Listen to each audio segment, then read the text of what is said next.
C'est le moment idéal pour nous rejoindre, donner un vrai coup de vent à votre épargne en investissant dans une SCPI qui est jeune, diversifiée, agile et avec un modèle de frais, on l'a vu, innovant. Bonjour à tous, merci d'être avec nous pour cette nouvelle vidéo dans notre série d'interviews. Aujourd'hui, nous sommes avec Xavier Royer, responsable partenariat chez Swiss Life AM, pour échanger à propos de la SCPI récemment lancée, Mistral Sélection. L'objectif de cet échange, c'est de voir les points forts, les ambitions et la stratégie de la SCPI Mistral Sélection. Xavier, merci d'être avec nous. Est-ce que tu peux te présenter et nous présenter Swiss Life AM en quelques mots? Oui, déjà bonjour Flavien, je suis ravi d'être présent aujourd'hui. Donc comme tu le disais, donc, je m'appelle Xavier Royer et je travaille chez Swiss Life Asset Manager France. Et mon travail, c'est d'accompagner en fait au quotidien les conseillers en gestion de patrimoine et plusieurs acteurs en ligne, dont Epargnio.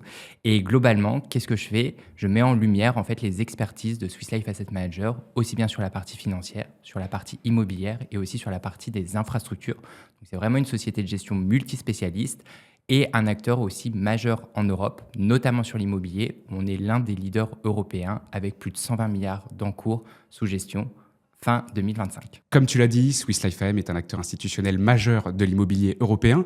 Pourquoi ce choix d'avoir lancé cette nouvelle SCPI Mistral Sélection au printemps 2024? Effectivement, Mistral Sélection a été créé en avril 2024 pour saisir les opportunités de marché. Avec la remontée des taux qu'on a pu connaître, cela a entraîné en fait une correction sur les prix et notamment sur l'immobilier. Et l'idée, c'était justement de pouvoir saisir ces opportunités de marché parce qu'aujourd'hui, on peut rentrer sur du 7, 8, 9%. Quand j'ai commencé en 2018, on rentrait sur du 4, 5% à risque équivalent. Donc, c'est une très belle opportunité pour nous, Swiss Life Asset Manager, de lancer un nouveau produit. Et Mistral Sélection était là aussi pour répondre à un besoin de nos clients et notamment d'un partenaire en ligne qui recherchait ce type de produit. Le lancement s'est donc fait au bon moment et pour répondre à un besoin identifié. Très clair. Qu'est-ce que Swiss Life AM apporte en termes d'expertise, de sourcing d'opportunités à la SCPI Mistral Sélection?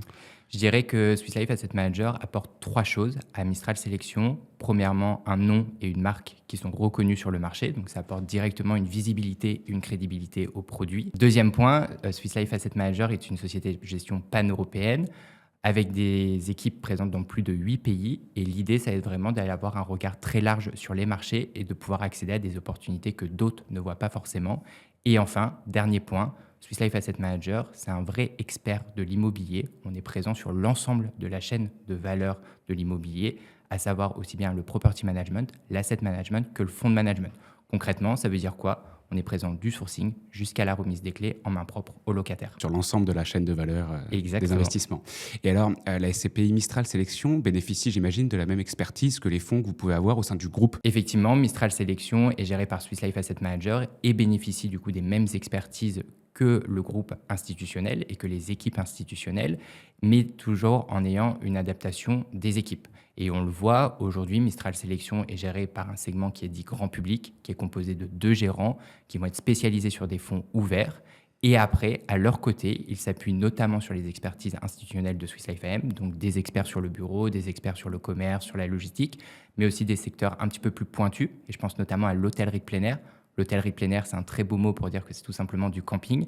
Et ça, c'est une expertise institutionnelle qu'on a développée depuis 2018. Et l'idée, c'est justement de donner accès les expertises institutionnelles qu'on peut avoir aux clients particuliers. Donc concrètement, les gérants accèdent aux mêmes recherches, aux mêmes analyses, aux mêmes sourcing et aux mêmes process que nos équipes institutionnelles, tout en apportant à chaque fois leur regard spécialisé sur les clients particuliers. Ouais, super intéressant pour le client final, pour Exactement. l'investisseur. Et Xavier, comment tu décrirais aujourd'hui la stratégie qui est au cœur de Mistral Sélection? Alors, Mistral Sélection, c'est une SCPI qui est dite nouvelle génération. Comme on le disait, elle a été créée en avril 2024 et elle a été construite autour de 3 piliers.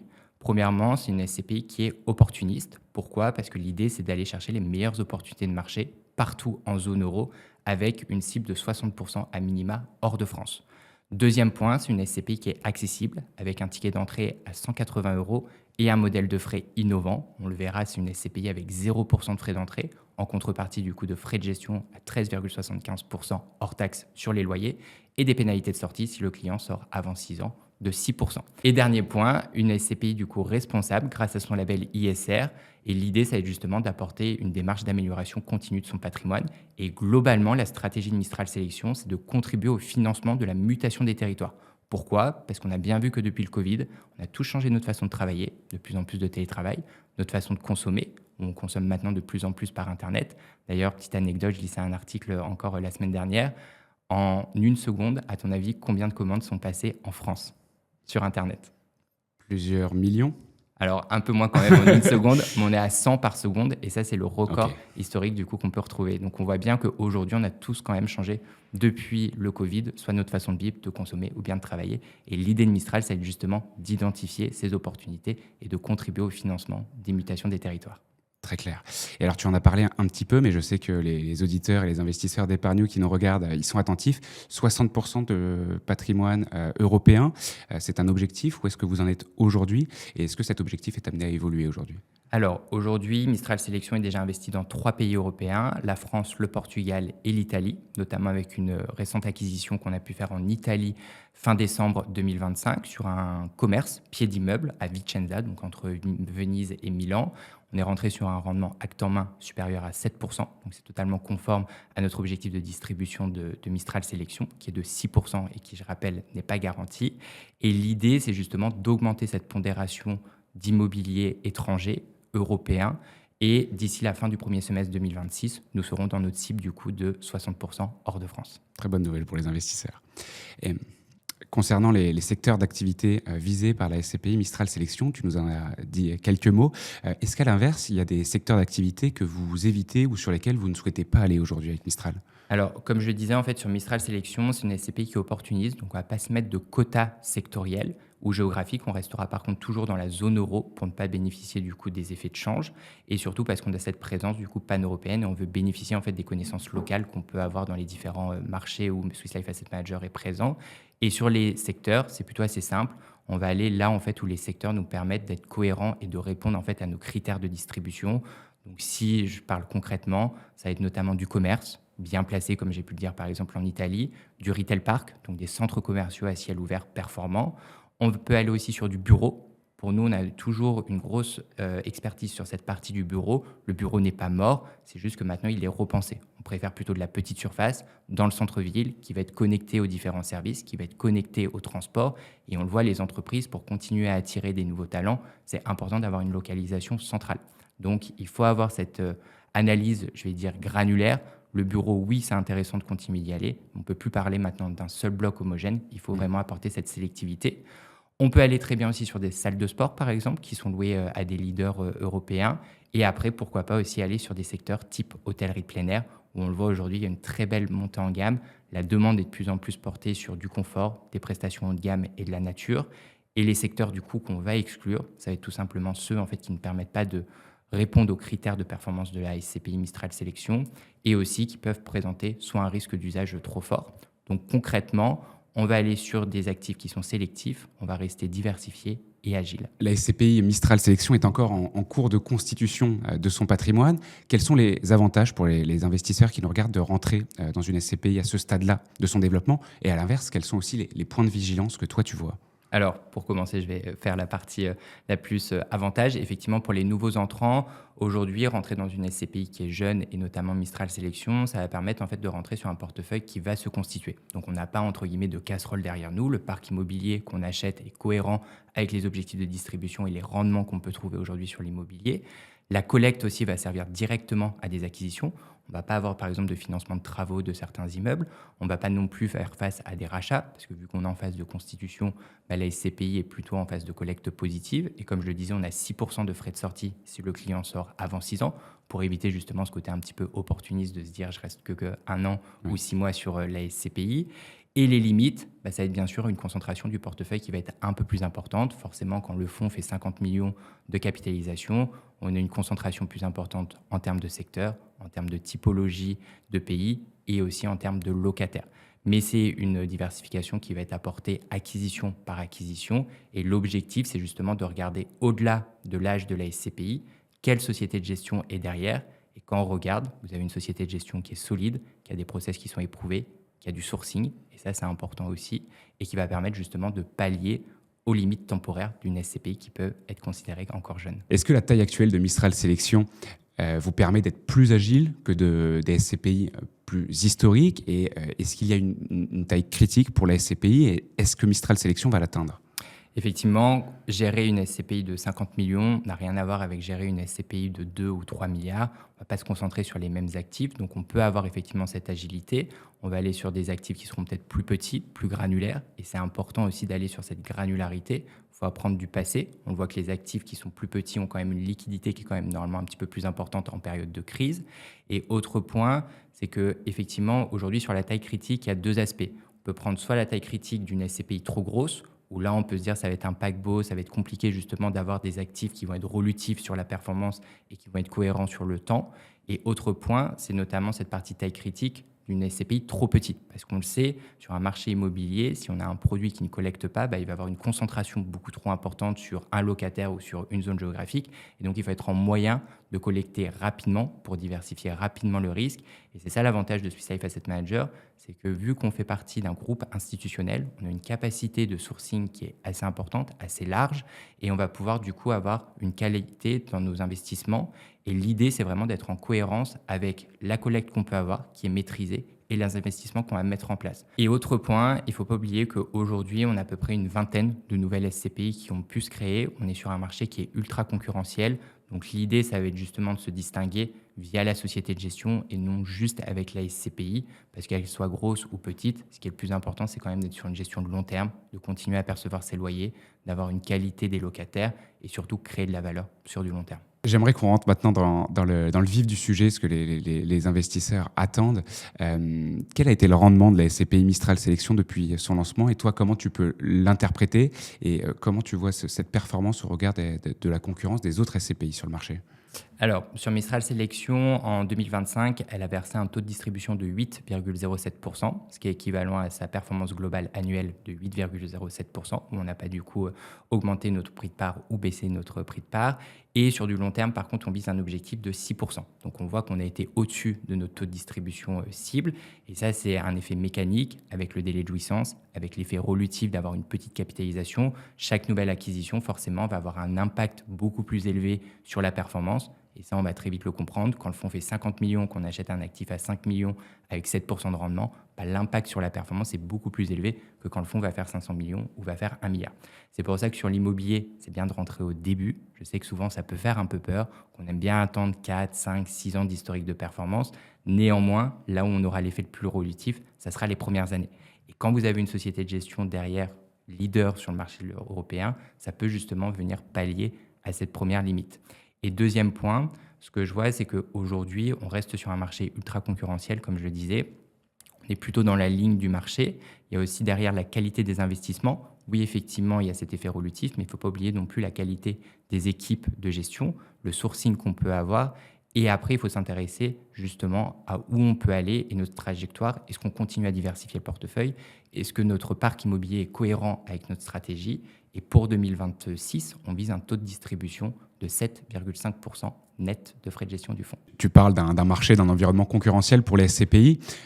Comment, selon toi, une SCPI et Mistral Sélection peut éviter le piège du rendement dopé à court terme par les effets que tu viens d'expliquer, mais qui serait déceptif pour l'investisseur à long terme? En fait, je dirais que c'est surtout à l'investisseur final de regarder le taux de distribution de long terme de la SCPI. Parce que l'idée, quand on investit sur une SCPI, c'est de rester sur du long terme. On est comme un achat d'appartement, comme un achat de maison. On n'est pas là pour rester 1 an ou 2 ans. Donc l'objectif va être vraiment de se focaliser sur le taux de distribution de long terme, comme je le disais, qui en fait reflète le modèle économique de la SCPI. Et c'est là où on va voir sur du long terme quelle va être réellement la performance de la SCPI. Comme je le disais, nous, on vise 6% de taux de distribution cible. Donc, c'est plutôt assez cohérent avec le contexte de marché et avec les opportunités qu'on peut retrouver en ce moment. Et il ne faut pas juste se focaliser du coup sur un taux de distribution à court terme, mais bien sur la crédibilité d'un taux sur du long terme. L'une des particularités que tu as évoquées sur Mistral Sélection, c'est qu'elle est sans frais de souscription. Est-ce qu'avec le recul, ce choix te paraît toujours pertinent pour vous, société de gestion, et pour les investisseurs? Alors oui, de notre côté, bien sûr, c'est toujours pertinent parce que, comme je le disais, ça répond à un besoin qui était identifié de nos partenaires et de nos clients aussi. Et pour l'investisseur, il y a un réel alignement des intérêts en fait entre nous, société de gestion, et le client final. Pourquoi? Parce que notre principale source de rémunération, elle se porte justement sur la perception des loyers. Donc plus les loyers perçus par la société de gestion seront importants, plus bien sûr notre rémunération sera importante, mais en contrepartie, la performance pour le client final sera aussi plus élevée. Autre point, plus globalement, je dirais que quand même l'idée sur du long terme, c'est d'avoir une qualité des perceptions des loyers, qualité du parc immobilier et surtout de la création de valeur. Donc que la SCPI applique ou non des frais de souscription, sur du long terme, l'impact est quand même assez marginal. Sur la comparaison entre avec frais de souscription et sans frais de souscription, on entend toujours ce débat, cet éternel débat sur la SCPI. Quel est ton regard sur cette tendance? Est-ce que ça va continuer? Est-ce que pour toi, il y a vocation à avoir plus de véhicules sans frais de souscription, ou est-ce que le marché va rester comme il est aujourd'hui avec quelques SCPI sans frais de souscription et une majorité de véhicules avec des frais d'entrée? Effectivement, comme tu disais Flavien, aujourd'hui ça reste plutôt, on va dire, encore en parcimonie sur la création des SCPI à 0%. Néanmoins, on voit des nouveaux acteurs y aller et des acteurs aussi qui ont le double modèle, donc aussi bien avec frais d'entrée et bientôt sans frais d'entrée. Swiss Life Asset Manager, par exemple, on a une SCPI avec des frais d'entrée, on a une SCPI sans frais d'entrée. Et là, très prochainement, je pense que de nouveaux acteurs vont y aller aussi sans trahir de secret. Tu nous as parlé en introduction de ce nouveau cycle immobilier qui vous a permis de pouvoir lancer Mistral Sélection dans de très bonnes conditions, ou dans des conditions qui sont en tout cas favorables pour le véhicule. Quel est ton regard, toi, sur ce marché, sur ce cycle immobilier? Est-ce qu'il est là pour durer? Je sais que chez Swiss Life, vous avez la force du temps long. Quel est ton regard sur le marché à moyen terme? Effectivement, je pense que le cycle immobilier est plutôt bien installé. Il faut rappeler qu'en fait, l'immobilier, c'est un secteur qui est cyclique. Donc après la forte correction qu'on a pu connaître en 2023-2024, aujourd'hui, on retrouve depuis à peu près mi-2025 des stabilisations sur les valeurs d'expertise, excepté quelques secteurs très spécifiques, et je pense notamment à du bureau en périphérie, qui là continue d'être à la peine. Et cette stabilisation, elle est cohérente aussi avec la baisse des taux directeurs qu'on a pu connaître. Donc pour moi, aujourd'hui, 2026 devrait être encore une année de consolidation avant de rentrer dans un nouveau cycle haussier progressivement. Et c'est justement là l'avantage de faire confiance aussi à Swiss Life Asset Manager, c'est qu'on est un investisseur sur du long terme. Et c'est sur justement ces cycles haussiers qu'on va pouvoir tirer les meilleures parties et les meilleures opportunités. Et créer de la valeur pour les investisseurs. Exactement. Nous sommes fin février 2026. Si l'année 2026 se déroule comme vous le souhaitez et que la SCPI Mistral Sélection suit sa trajectoire, à quoi devrait ressembler ce véhicule d'ici la fin d'année 2026? Alors, d'ici la fin d'année 2026, si effectivement tout s'aligne comme on le pense, fin 2026, Mistral Sélection sera une SCPI avec un taux de distribution de 7,5%, ce qui est au supérieur à notre objectif cible de 6%, comme je disais, qui n'est pas garanti. Une capitalisation, là aussi, supérieure à 100 millions, ce qui lui permettra du coup d'avoir une diversification plus importante, aussi bien en termes de secteur que de pays. Et enfin, une SCPI avec plus de 60% d'investissement hors de France. À ce jour, l'idée, c'est vraiment de consolider Mistral Sélection, de pouvoir permettre en fait d'implanter solidement la SCPI dans le paysage des nouvelles SCPI, où on l'a vu qui est quand même assez concurrentiel, de continuer à diversifier notre patrimoine, d'atteindre cette fameuse taille critique sur la SCPI, et bien sûr, après que cette étape soit franchie et solidement franchie, oui, bien sûr, on pourra réfléchir à de nouveaux produits, mais pour l'instant, chaque chose en son temps. Très clair. Sur 2026 et sur le reste de la durée de vie de la SCPI, est-ce qu'au-delà de l'Italie, du Portugal et de la France, vous envisagez d'autres pays au sein de la zone euro? Oui, effectivement, l'idée, c'est d'avoir en fait un focus sur l'Europe du Sud. Pourquoi? Parce que on le voit, c'est des pays où aujourd'hui le contexte politique est beaucoup plus stable, ce qui permet d'avoir une stabilité aussi sur les valorisations des actifs. C'est des marchés qui sont moins concurrentiels et aussi on peut retrouver des flexibilités un petit peu plus importantes. Je pense notamment à l'Italie, où vous n'avez pas de réitération sur la promesse de vente, donc ça permet d'avoir un investissement un peu plus rapide de la collecte, et aussi des frais notariaux, souvent en Europe du Sud, qui sont un peu plus bas que ce qu'on peut retrouver en France, 2 à 4%, là où en France, on est sur du 8%. Donc on veut aller effectivement plutôt sur cette partie Europe du Sud. Avec des contextes de marché qui sont du coup favorables pour le développement du patrimoine de la SCPI. Exactement. Au-delà de la distribution naturelle par les réseaux de distribution conseillers en gestion de patrimoine traditionnels, je crois que la SCPI Mistral Sélection est disponible en financement et au sein d'Assurance Vie. Est-ce que tu peux m'en dire un petit peu plus? Et est-ce que c'est un vecteur de collecte et un vecteur du coup de croissance pour la SCPI? L'idée, effectivement, c'est de diversifier notre collecte et d'avoir plusieurs ruisseaux, entre guillemets, pour faire un grand fleuve. Et aujourd'hui, Mistral Sélection, on peut déjà la retrouver en assurance vie, notamment via les contrats d'Intential, donc la partie Apicil, la partie notamment aussi Swiss Life, notamment sur les contrats Expert Premium Plus, et très bientôt sur la partie Spirica, distribuée aussi bien par UAF que par exemple par d'autres acteurs type Norcia. Elle est disponible aussi à crédit, notamment avec le Crédit Agricole Consumer Finance et aussi avec la SOFIAP. Et après, on continue bien sûr de la proposer en direct aux conseillers en gestion de patrimoine. Xavier, pour finir cet échange, est-ce que tu as un message à faire passer aux investisseurs d'épargne ou aux autres investisseurs qui regardent cette vidéo? Alors, pour ceux qui découvrent effectivement Mistral Sélection via Epargnio, c'est le moment idéal pour nous rejoindre. donner un vrai coup de vent à votre épargne en investissant dans une SCPI qui est jeune, diversifiée, agile et avec un modèle de frais, on l'a vu, innovant. Et enfin, vous avez cette capacité à rentrer sur une performance dynamique tout en contribuant au financement de la mutation des territoires. Super. Merci beaucoup Xavier. Et je me permets de vous rappeler que la SCPI Mistral Sélection est disponible sur notre plateforme épargne.com, que ce soit pour une souscription en direct, en pleine propriété ou en démembrement, ou via l'une des offres de financement de parts de SCPI de nos partenaires que Xavier a cités, Sofiap, CACF. Elle est également disponible via les contrats d'assurance vie Intential directement sur la plateforme. Merci de nous avoir regardés. Merci Xavier et à très vite sur Merci Épargne. Flavien.